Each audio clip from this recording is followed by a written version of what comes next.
खुलुमबाय बेयो बड'लेण्ड इंखं टेलिभिजन दिनै 19 जुन 2020 शुक्रबार खालि सानसेनि बरादखौ नोंथांमोननि खाथियाव लानानै फैदों आं सदानन्द दैमारिया सिगां फरायथायनो लादों मेष राशि दिनैनि साना बारा मोजां नङा गोसोखौ गोबां गुलुं गुजुं मोनगोन सोरजोंबा नांलाय खमलाय जानो हागौ गोसोनि साननायफोरा गुबुननिजों गोरोबनाय नङा देहाया मोजां थानाय नङा बिगुरनि बेराम एबा माननाय बेराम जानो हागौ रांखावरियाव मोजांद्राय नङा नाङा फाङा खरसाया बांगोन बेफार फालांगियाव खहा जानो हागौ गोबां खामानियाव मुखुब थानांगोन गुबुना खहा खालामनो नाजागोन न'खराव एना एनि फैनो हागौ फरायसाफोरा फरायनायाव अदेबानि गोसो दुंगोन वृष राशि दिनैनि साना बारा मोजां नङा गोसोखौ जोबोर गुलुं गुजुं मोनगोन जिंगाया बांगोन जेरावबो गोजोननाय मोननाय नङा मावनो लानाय खामानिखौ मावफुंनो अदेबानि हागोन समाजाव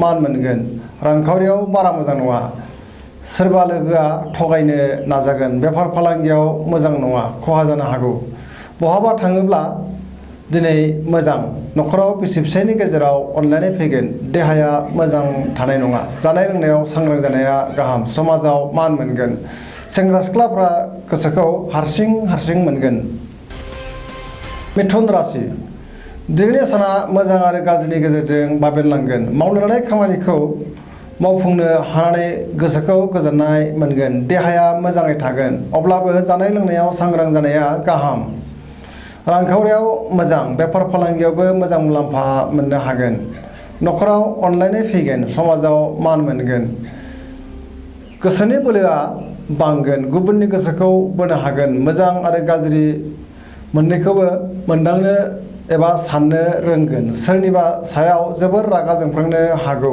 गोसोखौ हमथानाया गाहाम कर्कट राशि दिनैनि साना जोबोर मोजां गोसोआव जोबोर गोजोननाय फैगोन गोसोआव नाजानाय थागोन मावनो लानाय खामानिखौ मावफुंनो हागोन रांखावरियाव मोजां बेफार फालांगियाव मोजां देहाया मोजाङै थागोन गुबुननि हेफाजाब मोननो हागोन गुबुननि गोसोखौबो बोनो हागोन न'खराव अनलायनाय फैगोन बिसि फिसायनि गेजेराव मोजां सोमोन्दो थागोन गोसोआ जोबोर रमान्टिक जागोन बिदा फंबायनि हेफाजाब मोनगोन समाजाव मान मोनगोन फरायसाफोरा फरायनायाव जोबोर गोसो दुंगोन गुबुननि हेफाजाब मोननो हागोन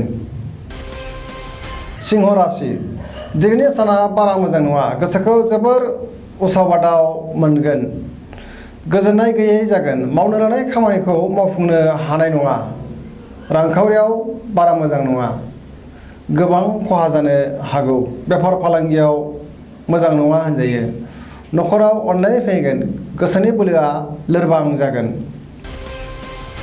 कन्या राशि दिनैनि साना जोबोर मोजां हरखाबै सोरबा लोगोनिफ्राय मोजां खौरां मोनगोन गोसोखौ जोबोर गोजोननाय मोनगोन गुबुननि गोसोखौ बोनो हागोन रांखावरियाव जोबोर मोजां बेफार फालांगियावबो मोजां मुलाम्फा मोननो हागोन देहाया मोजाङै थागोन गोबां सुबुंखौ लोगो मोनगोन न'खराव बिसि फिसायनि गेजेराव अनलायनाय फैगोन गोबां खामानियाव मुखुब थानांगोन समाजाव मान मोनगोन गोसोनि साननायफोरा जाफुंगोन तुला राशि दिनैनि साना बारा मोजां नङा गोसोखौ जोबोर गुलुं गुजुं मोनगोन जिंगाया बांगोन मानहानि जानो हागौ सोरबाया लाजि फोनांनो नाजागोन गोसोनि बोलोआ अदेबानि बांगोन गोसोनि साननायफोरा जाफुंनाय नङा मावनो लानाय खामानिखौ थि समाव अदेबानि मावफुंनो हागोन देहाया मोजाङै थागोन रांखावरियाव मोजां मोननो गोनां धोनखौ मोननो हागोन न'खराव बिसि फिसायनि गेजेराव अनलायनाय फैगोन फरायसाफोरा फरायनायाव गोसो दुंगोन लोगोफोरनि हेफाजाब मोननाय नङा सांग्रां थानाया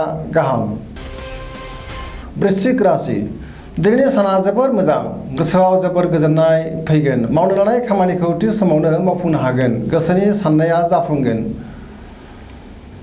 गोसोनि बोलोआ बांगोन समाजाव मान मोनगोन न'खराव अनलायनाय फैगोन रांखावरियाव मोजां होनजायो बेफार फालांगियावबो मोजां मुलाम्फा मोननो हागोन गोबां बिथिंनि फालांगियाव जाफुंसारनो हागोन देहाया मोजाङै थागोन गुबुननि गोसोखौ बोनो हागोन सेंग्रा सिख्लाफ्रा गोसोखौ जोबोर रमान्टिक मोनगोन धनु राशि दिनैनि साना मोजां आरो गाज्रिनि गेजेरजों बाबेनलांगोन गोबां धोन खामायनो हानानै गोसोखौ जोबोर गोजोननाय मोनगोन गोसोआव मोजां साननाय फैगोन। मावनो लानाय खामानिखौ थि समावनो मावफुंनो हागोन। गोसोनि साननाया जाफुंगोन।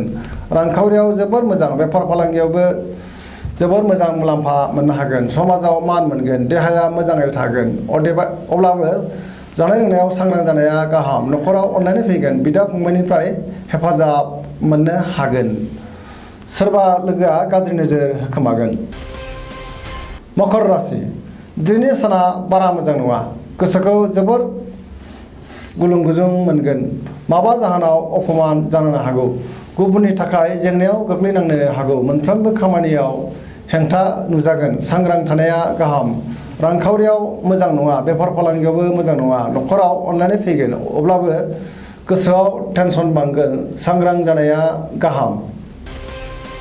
कुम्भ राशि दिनैनि साना जोबोर मोजां। गोसोखौ जोबोर गोजोननाय मोनगोन। मावनो लानाय खामानिफोरखौ थि समावनो मावफुंनो हागोन। समाजाव मान मोनगोन। गोबां मुंदांखा सुबुंजों लोगो मोनलायनानै गोसोखौ जोबोर गोजोननाय मोनगोन। रांखावरियाव जोबोर मोजां। बहानिफ्रायबा गोबां धोन मोनगोन।